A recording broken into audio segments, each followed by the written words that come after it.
फैज़ाबाद धरने में जनरल फैज़ हमीद के किरदार पर सियासी जमातें भी मुसलसल तनकीद कर रही हैं। इस्टेब्लिशमेंट और तहरीक इंसाफ ने अपने हामी मीडिया, सोशल मीडिया और यूट्यूबर्स का जस्टिस काजी फ़ाइज़ ईसा के खिलाफ भरपूर इस्तेमाल किया। फैज़ाबाद धरना केस फैसले के बाद क़यामत बर्पा की गई। शाहज़ेब खानज़ादा का ज़बरदस्त तज्ज़िया।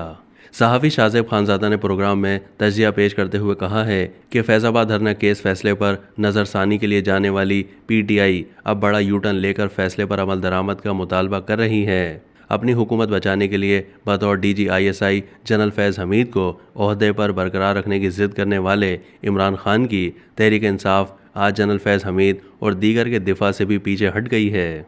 तहरीक इंसाफ ने न सिर्फ फैज़ाबाद धरना केस में रिव्यू की दरख्वास्त वापस ले ली है, बल्कि एक बड़ा यूटर्न लेते हुए फैसले पर अमल दरामद की इस्तदा कर दी है। उसके जनरल फैज़ हमीद और दीगर पर मनफी असरात हो सकते हैं, क्योंकि तहरीक लब्बैक से मुआहदे पर बतौर ज़ामिन उनके दस्तखत मौजूद हैं। फैज़ाबाद धरने में जनरल फैज़ हमीद के किरदार पर सियासी जमातें भी मुसलसल तनकीद कर रही हैं। आज रियासती इदारों और सियासी जमातों समेत जिसने फैज़ाबाद धरना केस फैसले के खिलाफ नज़रसानी की अपील की थी, उनमें से ज़्यादातर ने अपनी अपीलें वापस ले ली हैं। वफाकी हुकूमत, वज़ारत दिफा, intelligence bureau, PEMRA, election commission और तहरीक इंसाफ ने अपनी नज़रसानी की दरख्वास्तें वापस ले ली हैं। सिर्फ MQM और एजाजुल हक ने अब तक अपीलें वापस नहीं ली, जबकि शेख रशीद के वकील ने इल्तवा की इस्तदा कर रखी है।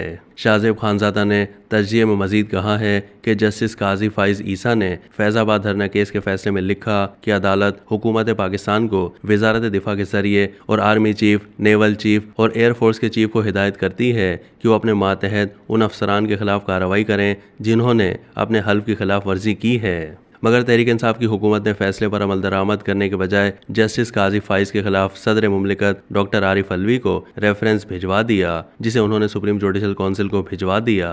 खुद जस्टिस काजी फ़ाइज़ ईसा ने अदालत के सामने पेश होकर कहा था कि फैज़ाबाद धरना केस फैसले के बाद मुझ पर क़यामत बर्पा की गई। मुझे ओहदे से हटाने की ख्वाहिश की वजह यह है कि मैंने फैज़ाबाद धरना केस का फैसला दिया था।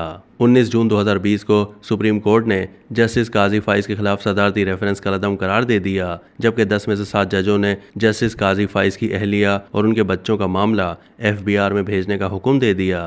3 जजेस, जिनमें जस्टिस मकबूल बाकर, जस्टिस मंसूर अली शाह और जस्टिस याया अफरीदी शामिल थे, उन्होंने जस्टिस काजी फ़ाइज़ के अहल खाना के असासों की FBR से तहकीकात करवाने से इख्तलाफ करते हुए लिखा है कि सुप्रीम जुडिशल काउंसिल में दायर रेफरेंसेस काबिल समात नहीं हैं, लिहाजा उन्हें खारिज कर दिया जाए। जस्टिस काजी फ़ाइज़ और उनकी अहलिया सरीना ईसा के अलावा Supreme Court Bar Association, Sindh Bar Council और फेडरल यूनियन ऑफ जर्नलिस्ट ने भी इस फैसले के खिलाफ नज़रसानी की अपीलें दायर कीं। इस दौरान जस्टिस काजी फ़ाइज़ और उनकी अहलिया के खिलाफ प्रोपेगेंडा किया जाता रहा।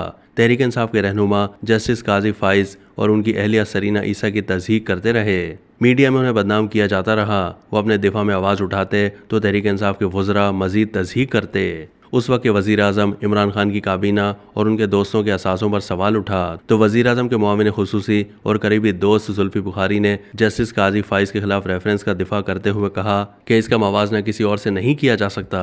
उस वक्त की इस्टेब्लिशमेंट और तहरीक इंसाफ ने अपने हामी मीडिया, सोशल मीडिया और यूट्यूबर्स का जस्टिस काजी फ़ाइज़ के खिलाफ भरपूर इस्तेमाल किया।